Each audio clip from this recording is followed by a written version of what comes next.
ستاروں کے آگے جہاں اور بھی ہے، ابھی عشق کے امتحان اور بھی ہے، تو شاہی ہے پرواز ہے کام تیرا، تیرے آگے تیرے واسطے آسماں اور بھی ہے، تیرے سامنے آسماں اور بھی ہے۔ انجینئر اعلیٰ قسم کے، ڈاکٹر اعلیٰ قسم کے، ٹیچر پروفیسر اعلیٰ قسم کے، اس لیے کہ جتنا ٹیلنٹ اللہ نے مسلمانوں کو دیا ہے اتنا کسی کو نہیں دیا۔ آپ پوری تاریخ اٹھا کر کے پڑھیں، آپ دیکھیں اپنی تاریخ، اپنے ماضی کو آپ دیکھیں، بھولے ہوئے سبق کو یاد کریں۔ آپ موبائل پر گیم کھیلنے نہیں ہے میرے عزیز، تو یوٹیوب پر زنا کے مناظر دیکھنے کے لیے نہیں ہے، اپنی راتوں کو ضائع کرنے کے لیے نہیں ہے۔ اللہ نے تجھے بہت بڑے مقصد کے لیے پیدا کیا میرے بھائی، آ اپنے مقصد کو پہچان، آ اپنی زندگی کے ایم کو پہچان، آ اپنی جوانی کے مقصد کو پہچان، تاکہ تجھے پتا چلے تجھے کرنا کیا ہے۔ تو بات میں جو سمیٹ کر رہا تھا وہ طویل ہو رہی ہے، تو عرض کیا حضرت شمس الدین التمش جب نماز جنازہ پڑھانے کے لیے آگے بڑھے تو کسی نے ان کا بازو پکڑ کے کہا، شمس الدین پیر کی وصیت بھول گیا، بادشاہ تو تجھے چھوڑ دیں گے۔ ہمارے پیر نے کہا تھا جس کی تکبیر اولیٰ فوت نہ ہوئی وہ نماز پڑھائے، جس کی تہجد فوت نہ ہوئی وہ نماز پڑھائے، جس نے کبھی نامحرم کا چہرہ نہیں دیکھا وہ نماز پڑھائے۔ تو بتاؤ یہ چیزیں تمہارے اندر ہے؟ شمس الدین روتے ہوئے اپنے پیر کے چہرے سے نقاب ہٹا کر کہتے ہیں، آپ نے تو پردہ کر لیا اور ہمیں بے پردہ کر دیا، اگر آپ بے پردہ نہ کرتے تو یہ راز قبر کے اندر جاتا۔ اور پھر روتے ہوئے کہا، الحمدللہ یہ ساری شرطیں میرے اندر موجود ہیں۔ آپ کی نماز ہے۔ بادشاہ اتنا متقی ہوتا تھا تب تک تم بادشاہ تھے، آج تھوڑی سی دولت آتی ہے تو عیاشی کرتے ہو، برائی کرتے ہو، جرائم کرتے ہو۔ یاد رکھنا جب بھی کوئی گناہ کرتا ہے، جب بھی کوئی جرم کرتا ہے، بڑی معذرت آپ کو حیرت ہو، بہت حیرت ہو۔ انبیاء کرام سے صادر ہونے والی لغزش پیغمبرانہ کو ہم گناہ اور خطا تو نہیں کہتے، لیکن عبرت کے لیے تمہیں بتا دوں، دھیان کرو۔ داؤد علیہ السلام، توجہ کرو، داؤد علیہ السلام جب اللہ کا کلام، اللہ کی کتاب پڑھتے تھے زبور، تو جنگل کے درندے سننے کھڑے ہو جاتے، اڑتے ہوئے پرندے ہواؤں میں رک جاتے تھے، اڑتے ہوئے پرندے ہواؤں میں رک جاتے تھے۔ ایک دن داؤد نے عرض کی، مولا وہ آواز میں جو پہلے تاثیر تھی نا پرندوں کا رک جانا اور جنگلوں کے جانور کا کھڑا ہو جانا، اب وہ چیز میری آواز میں نہیں ہے مولا۔ ارشاد ہوا، داؤد تو نے دو بندوں کے فیصلہ کرنے کے درمیان لغزش پیغمبرانہ سے کام کیا۔ توجہ کریں، نبی سے ہونے والے کسی کام کے صدور کو نہ ہم گناہ کہتے ہیں نہ خطا کہتے ہیں، لغزش پیغمبرانہ ہم کہہ رہے ہیں۔ لیکن سوچو تو صحیح، تیری آواز کی وہ چاشنی، وہ حسن ہم نے اس لیے لے لیا کہ تم سے لغزش پیغمبرانہ ہو گئی۔ اور اس کے بعد داؤد اتنا روئے کہ جہاں آنسو گرے تھے وہاں گھاس اگ گئی اور چہرے کا گوشت جھڑ گیا۔ اللہ اکبر۔ تو ایک دن کہنے لگے، مولا دیکھ میں تیرے لیے کتنا رو لیا۔ تو جواب آتا ہے، تجھے اپنے آنسو تو یاد رہے اور تجھے اپنی لغزش پیغمبرانہ یاد نہیں۔ محبوبوں کے لیے اتنی غیرت ہے، ہم کون؟ اپنی اوقات کیا ہے؟ پھر ہم سے عزت نہ چھینی جائے گی، وقار نہ چھینا جائے گا۔ آؤ میری قوم کی زبان، باتیں تو بہت کہنی تھی لیکن وقت ختم ہوا۔ آخری میں ایک بات کہتا ہوں، گناہ چھوڑ دو۔ عزت چاہتے ہو گناہ چھوڑ دو، کامیابی چاہتے ہو گناہ چھوڑ دو، اور خاص طور پر تنہائی کے گناہ چھوڑ دو۔ آج کل نوجوان کیا کر رہے ہیں؟ نماز کا وقت آیا، ٹوپی نکالی، نماز پڑھی، بہت اچھی بات، کچھ داڑھی بھی رکھ رہے ہیں، بہت خوش آئند، سلام کرتا ہوں، بلکہ میں تو کہتا ہوں آپ کی صدقے ہم لوگ بخشے جائیں گے، ہماری کیا اوقات ہے، سلام کرتا ہوں، بہت اچھی بات ہے۔ لیکن ایک بات آپ سے کہتا ہوں، نیک اعمال کر کے اکیلے میں گناہ کرنے والوں، نماز بھی پڑھ رہے ہو، داڑھی بھی رکھ رہے ہو، تلاوت بھی کر رہے ہو، سب کر رہے ہو، لیکن اکیلے میں گناہ کر رہے ہو، انجام کیا ہے؟ اللہ کے رسول علیہ السلام سے صحابہ نے پوچھا، آقا یہ جو اللہ قرآن میں فرماتا ہے نا ہبا منصورہ، ہبا منصورہ جو فرمایا گیا، یعنی روزون کے ذروں کی طرح. روزون سمجھتے ہیں؟ روزون دیکھیے، جب صبح کو دھوپ نکلتی ہے تو وہ ہمارے گھر کی کھڑکیوں سے، دروازوں سے اور باریک باریک سے جو فاصلے ہوتے ہیں روشن دانوں سے نکل کر جب گھر میں آتی ہے تو اس میں باریک باریک اس دھوپ میں ذرات نظر آتے ہیں. اس کو کیا کہتے ہیں؟ روزون. تو قرآن میں اللہ فرماتا ہے قیامت کے دن لوگوں کی نیکیاں ہم روزون کے ذروں کی طرح بکھیر دیں گے. وہ کتنے باریک ہوتے ہیں، وہ صرف صبح کو دھوپ میں نظر آتے، باقی پھر وہ نظر نہیں آتے.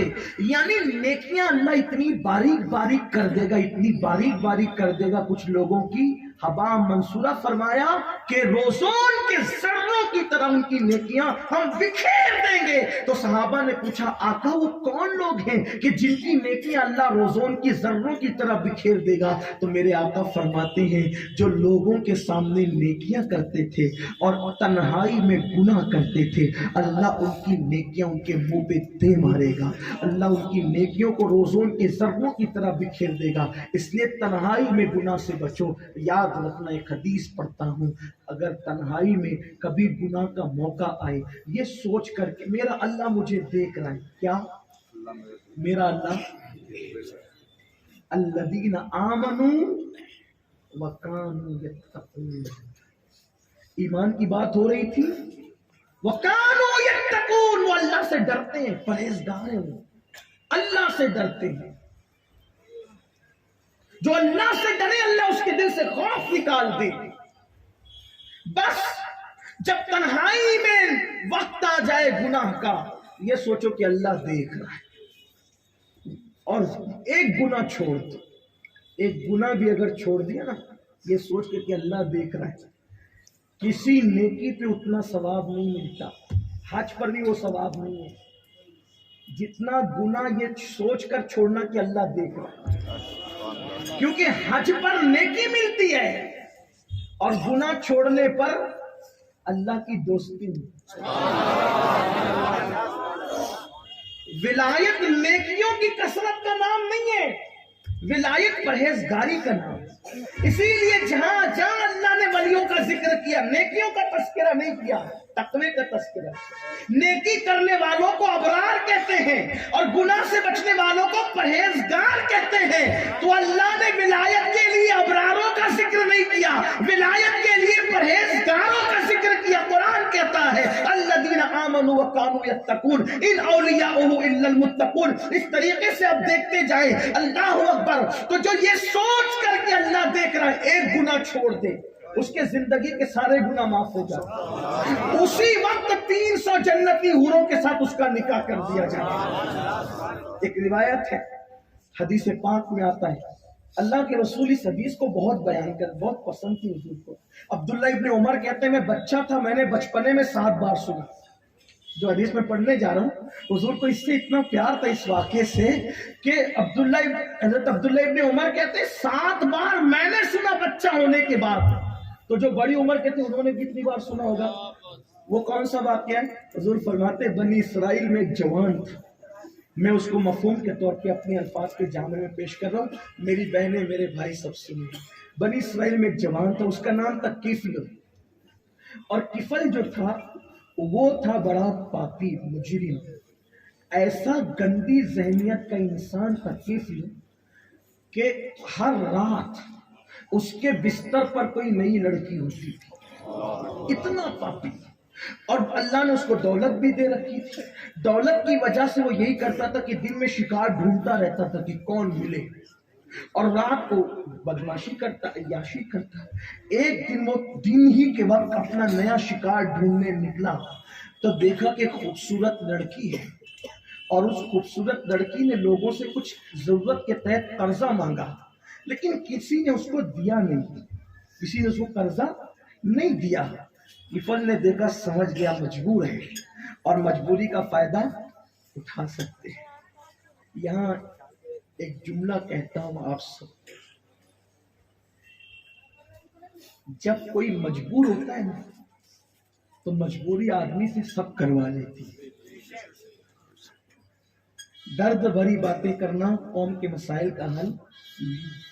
آج جو ہم یہ کہتے ہیں نا کہ مسلمانوں کی بیٹیاں بھاگ رہی ہیں، میں کہتا ہوں کیوں نہ بھاگ، جو بھاگ رہی میں ان کی تائید نہیں کرتا، لیکن آپ سے کہتا ہوں کیوں نہ بھاگے گی، کیونکہ ہم نے شادی اتنی مہنگی کر دی، ہم نے اتنے رسومات پیدا کر دیے کہ اس کو کوئی پوچھنے والا ہی نہیں۔ ایک صوبے میں کئی لڑکیاں بھاگ گئی، جب لوگ ان کے پاس گئے کورٹ میں کہ کیوں بھاگا، تو انہوں نے سینہ تان کر کے کہا کہ جب ہم 35 سال کی گھروں میں پڑی ہوئی تھی تب تم کہاں تھے۔ اگر یہ بھاگتی ہوئی بیٹیوں کو بچانا ہے تو نکاح کو آسان کرو، اور جو نوجوان لڑکوں کی شادیاں نہیں ہوئی وہ یہ طے کریں کہ میں غریب گھرانے کی لڑکی سے شادی کروں، اور ساتھ ہی ساتھ شادی وہ ہوگی کہ صرف لڑکی آئے گی دلہن بن کر، ساتھ میں کوئی جہیز نہیں ہوگا۔ اس سے کیا ہوگا؟ اس سے ہوگا یہ کوئی جہیز لے کر آئے گی، 5 سال 10 سال 15 سال کے بعد جہیز ختم ہو جائے گا، لیکن اگر کسی غریب کی فکر دور کر دو گے اور اس کے دل سے دعا نکلے گی تو دعا کا اثر تمہاری زندگی بھر باقی رہے گا۔ مسائل حل کر، مصیبتیں لوگوں کو تباہ کر۔ اور ایک بات یہ بھی کہتا ہوں، ہر نوجوان چاہتا ہے بیوی خوبصورت ہو، خوبصورت ہو۔ یار یہ خوبصورت تھوڑی سفید چمڑی کا نام تھوڑی خوبصورتی ہے، کوئی کمپرمائز بھی تو کرے نا۔ یہ بھاگتی ہوئی بیٹیوں کو اگر بچانا ہے تو کوئی یہ بھی تو سوچے کہ میں نے قربانی دینی ہے، میں نے قربانی دینی ہے۔ چلے کوئی سادہ سیدھی طبیعت یا سادے سیدھے چہرے کی لڑکی سے نکاح کر لے، اس لیے کہ سفید چمڑی تھوڑی خوبصورتی ہے۔ خوبصورت عورت خوبصورت بیٹا پیدا کرے یہ ضروری نہیں ہوتا، لیکن نیک عورت کی گود میں نیک بیٹا ہی پیدا ہوتا ہے۔ ہاں، اس لیے بیوی خوبصورت دیکھنے کی بجائے بیوی خوبصورت دیکھو۔ صورت کو زوال ہے، سیرت کو زوال ہے۔ ہاں، خوبصورت سے خوبصورت لاتے ہو، 3-4 بچوں میں تو نارمل ہو ہی جاتی ہے نا، اور آپ بھی ہو جاتے ہیں۔ آج سے 18 سال کی عمر میں میں جیسے نظر آتا تھا آج ویسا تھوڑی دکھتا۔ آپ 18 سال میں جیسے نظر آتے تھے آپ ویسے تھوڑی دکھتے ہیں۔ آدمی کا ڈیل ڈول بدلتا رہتا ہے، صورت بدلتی رہتی ہے، شکل بدلتی رہتی ہے، تو شکل پہ کیوں لاتے ہو؟ سیرت پر لاؤ، سیرت دیکھو۔ ارے غوث پاک کی امی کا نکاح تو ہوا اس بات پہ تھا کہ وہ لنگڑی بھی ہے، وہ لولی بھی ہے، وہ اندھی بھی ہے، وہ بہری بھی ہے، اسی بات پر تو نکاح ہوا تھا، لیکن حضرت ابو صالح نے قبول کیا تھا۔ اسی لیے تو ہم کہتے ہیں باپ صالح اور ماں خیر پر ہو تو بیٹا ولی پیدا ہوتا ہے، لیکن اگر باپ ابو صالح اور ماں ام الخیر ہو تو بیٹا ولیوں کا سردار پیدا ہوتا ہے۔ ان کے والد صالح نہیں ابو صالح، اور ماں خیر نہیں ام الخیر، یہ کردار کی برکتیں۔ تو کفل ایک نیا شکار ڈھونڈنے نکلا، اور جب شکار ڈھونڈنے نکلا تو دیکھا کہ وہ لڑکی مجبور ہے کسی سے پیسے مانگ رہی، قرضہ کوئی دے نہیں رہا ہے، کوئی نہیں دے رہا ہے، تو اس نے دیکھ لیا یہ مجبور ہے، اس کی مجبوری کا فائدہ اٹھانا، تو یہ کیا کیا اس نے؟ ادھر کتنا چاہیے اتنا، اس سے بہت زیادہ اس کے دامن میں بھر دیا۔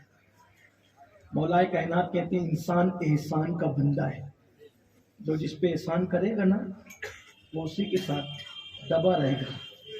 ہاں، مسلمانوں کی اگر کچھ بیٹیاں، کچھ الحمدللہ مسلمانوں کی بیٹیاں بھاگتی نہیں پہلے، اگر کچھ آزاد خیال بھی ہے تو بڑے درد کی بات ہے، اس کے اندر اسلام نہیں ہوتا، اسلامی تربیت نہیں ہوتی۔ بیٹیوں کے بھاگنے کی ایک وجہ یہ بھی ہے، گھر میں بیٹیوں کو پیار نہیں ملتا، وہ باہر پیار ڈھونڈتی ہے۔ اپنی بیٹیوں کو پیار دینا سیکھو، اگر بھائی ہے تو اپنی بہن کو پیار دیں۔ جس بیٹی کو گھر میں پیار ملے گا وہ کبھی باہر کے پیار کی متلاشی نہیں ہے۔ کوئی نادان نہیں ہے، بیٹیوں کو بوجھ سمجھنے والوں، تمہاری بیٹیاں بوجھ نہیں ہیں، اللہ کی رحمت ہے۔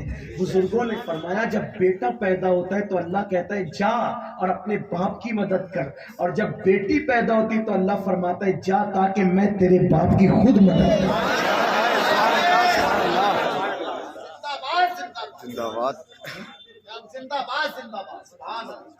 جب کوئی بیٹی پیدا ہوتی ہے حدیث پاک میں آتا ہے اس گھر میں 70,000 فرشتے اترتے ہیں اور اس کو چاروں طرف سے گھیر لیتے ہیں اور اس کے سر پہ ہاتھ رکھ کے کہتے ہیں اے کمزور جان سے پیدا ہونے والی کمزور جان، جب تک تو اس گھر کے اندر موجود رہے گی ہم تیرے ساتھ موجود رہیں گے۔ اور پھر میرے نبی نے صحابہ نے فرمایا اے میرے صحابہ، جو 3 بیٹیوں کی پرورش کرے گا اور اچھے گھر میں شادی کرے گا وہ باپ اور میں جنت میں اتنے قریب ہوں گے جیسے یہ 2 انگلیاں قریب ہیں، جیسے یہ 2 انگلیاں قریب ہیں۔ جب میں نے پہلی بار یہ حدیث پڑھی تھی تو میری شادی بھی نہیں ہوئی تھی، لیکن جب میں نے یہ پڑھا تو میری آنکھیں نم ہو گئی۔ آقا، کسی عمل پر آپ نے اتنی قریب میں جنت نہیں بانٹی، شہید کو بھی شہید ہو کر کے اتنے قریب میں جنت نہیں دی، لیکن 3 بیٹیوں کے باپ کے لیے خاص۔ لیکن کون سا باپ جو بیٹی کو بوجھ نہ سمجھے، جو بیٹی کی بے عزتی نہ کرے، جو بیٹی کی انسلٹ نہ کرے، بلکہ بیٹی کو احترام کے ساتھ پالے اور اچھی تربیت کر کے اچھے گھرانے میں شادی کرے عزت کے ساتھ۔ آقا فرماتے وہ بیٹی 3 بیٹیوں کا باپ اور میں جنت میں اتنے قریب ہوں گے جیسے یہ 2، یوں جوڑ کے کہا جیسے یہ 2 انگلیاں قریب ہیں۔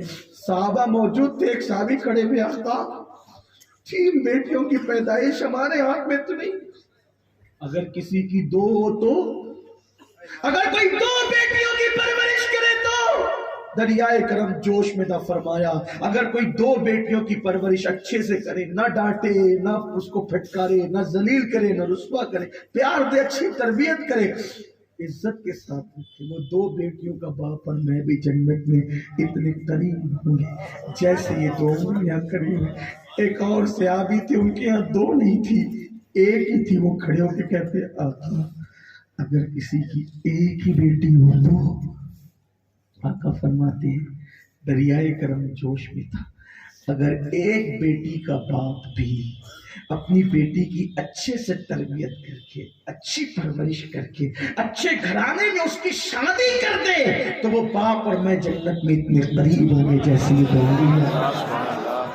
بیٹیاں بوجھ نہیں، حدیث پاک میں آتا ہے جب تحفہ لاؤ نا سفر سے تو پہلے بیٹوں کو مت دو، پہلے بیٹیوں کو دو، کیونکہ بیٹیوں کا دل بڑا نازک ہوتا ہے، جس نے بیٹی کا دل دکھایا اس نے اپنے نبی کا دل دکھایا۔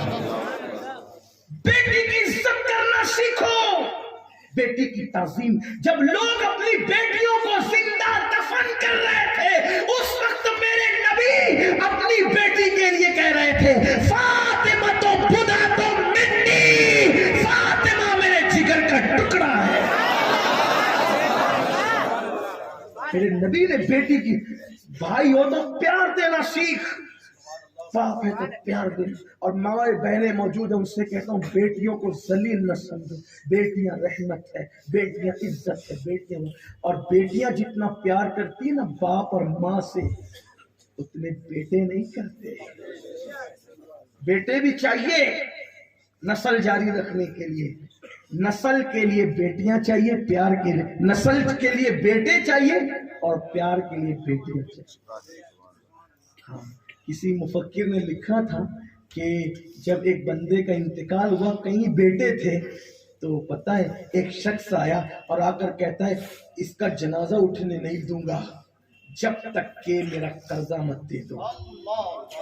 تو بیٹے بگلے جھانک رہے تھے، بیٹی نکل کر آئی اور کہا کہ میرا جو کچھ زیور میرے بدن پر ہے سب لے لے، لیکن میرے باپ کے جنازے کو رسوا نہ کر۔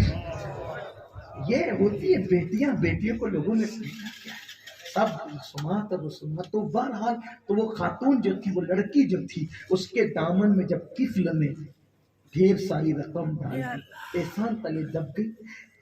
اس نے احسان کی نگاہ سے کفل کو دیکھا، کفل نے کہا میں نے تجھے جو کچھ دیا اس پر میں تجھ سے کچھ نہیں مانگتا، نہ قرض، میں قرض کے طور پہ بھی نہیں دیا، تجھے ایسے ہی دے دیا، لے جا، لیکن ایک خواہش ہے، تھوڑی دیر چل کر میرے گھر بیٹھے، اب چونکہ وہ پیسے لے چکی تھی، دامن بھر چکا تھا اس کا، چلنے کو تیار ہو گئی.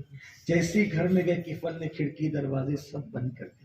اللہ کے رسول علیہ السلام فرماتے سب بند کر کے وہ لڑکی کے پاس بیٹھا اور بیٹھ کر کھسکنے لگا. آگے بڑھ کر جیسے اس کی آبرو پہ ہاتھ ڈالنے لگا وہ کانپنے لگی، وہ کانپ رہی تھی. کفل نے کہا سماج کے کسی بھی عزت دار نے تیری مدد نہیں کی ہے، تو کس سے ڈر رہی ہے؟ کھڑکی دروازے سب بند ہے، کوئی نہیں دیکھ رہا ہے، تو کس سے ڈر رہی ہے؟ لڑکی نے کہا کفل میں جانتی ہوں جو گناہ تو کرنے جا رہا ہے تو کئی بار کر چکا ہے اوروں کے ساتھ، لیکن میں نے کبھی نہیں یہ گناہ کیا ہے. اور تو کہہ رہا ہے نا کہ سب کھڑکی دروازے بند ہے، کون دیکھ رہا ہے؟ سارے دروازے کھڑکی بند ہے، لیکن ایک دروازہ ایسا ہے جس کو کوئی بند نہیں کر سکتا. وہ دروازہ اللہ اور بندے کے درمیان کھلا ہوا ہے. اس دروازے کو بند کرنے میں کسی کی طاقت اور قوت نہیں ہے. کفل میرا اللہ مجھے دیکھ رہا ہے اور میرا اللہ تجھے بھی دیکھ رہا ہے. میں اس لیے کانپ رہی ہوں کہ مجھے میدان محشر کا منظر یاد آ رہا ہے کہ جب قیامت میں میرا اللہ مجھ سے پوچھے گا اے لڑکی، اے میری بندی، تو نے یہ جرم کفل کے ساتھ کیوں کیا تھا؟ تو میں اپنی زبان میں وہ طاقت کہاں سے لاؤں گی کہ اپنے اللہ کو میں جواب دے سکوں؟ کفل اللہ دیکھ رہا ہے تجھے بھی اور مجھے بھی. دل سے جو بات نکلتی ہے اثر رکھتی ہے. جیسے ہی کفل نے سنا اس پر بھی اللہ کا خوف غالب آ گیا کہ اللہ دیکھ رہا ہے. اس لڑکی سے کفل نے کہا جلدی نکل جا، یہ پیسے سب تیرے ہیں. جب اللہ دیکھ رہے تو جا، آج ہم گناہ نہیں کریں گے، اللہ دیکھ رہے، نکل جا. وہ لڑکی جیسی دروازے کے باہر نکلی، ادھر لڑکی باہر نکلی، ادھر موت کا فرشتہ اندر آیا. قسمت کی بات ہے. اگر کفل اس کی بات نہیں مانتا تو کفل کو موت کس حالت میں آتی؟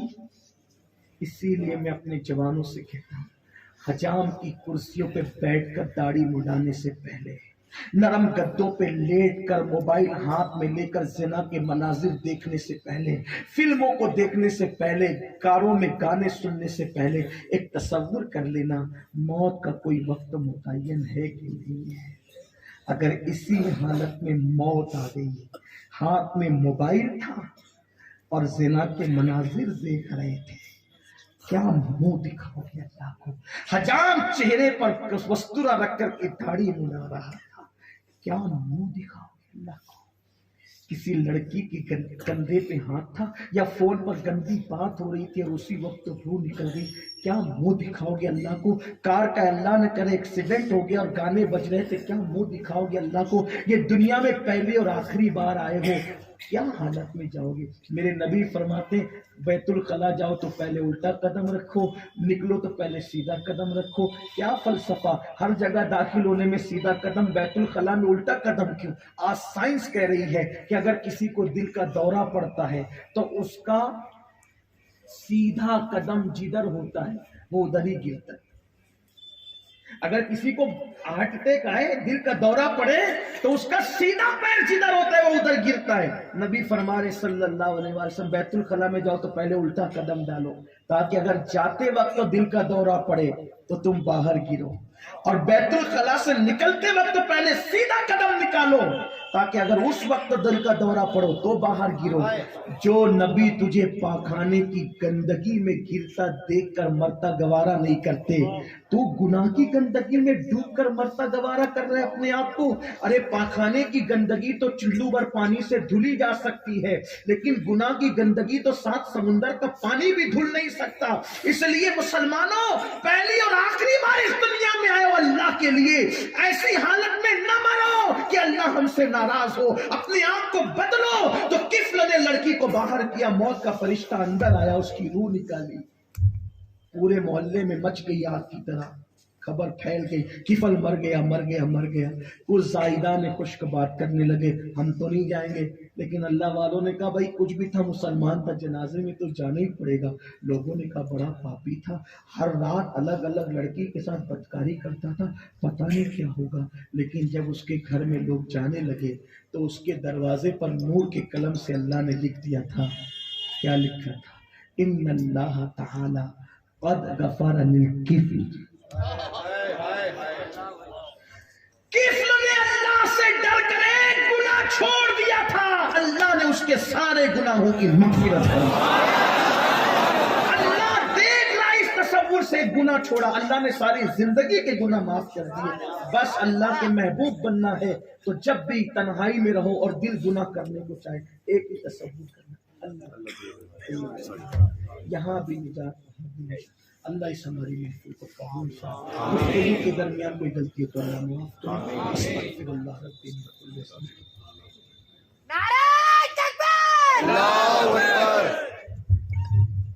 ادھر نہ تیر نہ خنجر کمان باقی ہے، ادھر ہر ایک دہن میں زبان باقی ہے۔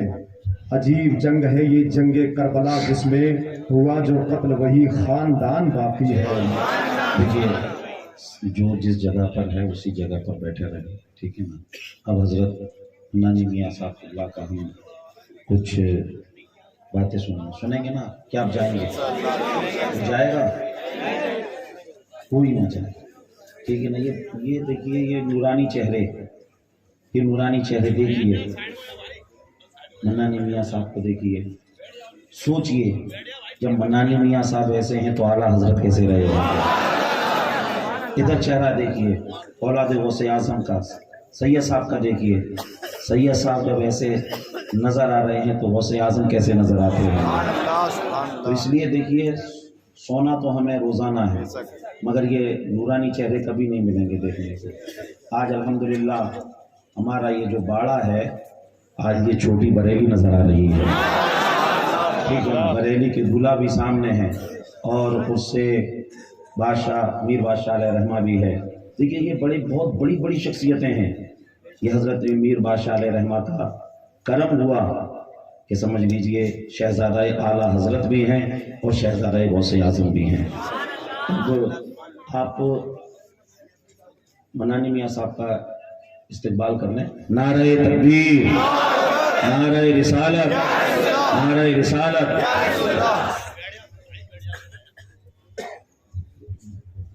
دیکھیے منانی میاں صاحب کے ساتھ ان کے ساتھ جو مہمان آئے ہیں وہ دو شعر نعت پڑھیں گے جب تک ہم مائک سیٹ کریں۔ حضرت کا جو بھی ناصحانہ بیان ہے وہ سنیں گے ہم، اور جو حضرات مرید نہیں ہوئے ہیں یہ بہت اچھا موقع ہے مرید بھی ہو کر جائیں۔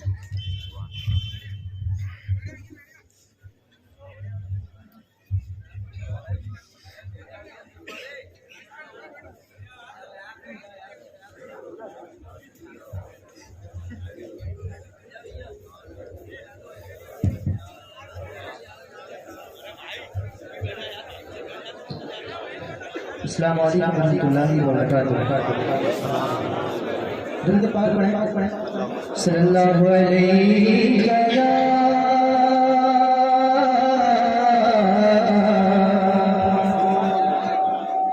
یا رسول اللہ وسلم علیک یا حبیب اللہ۔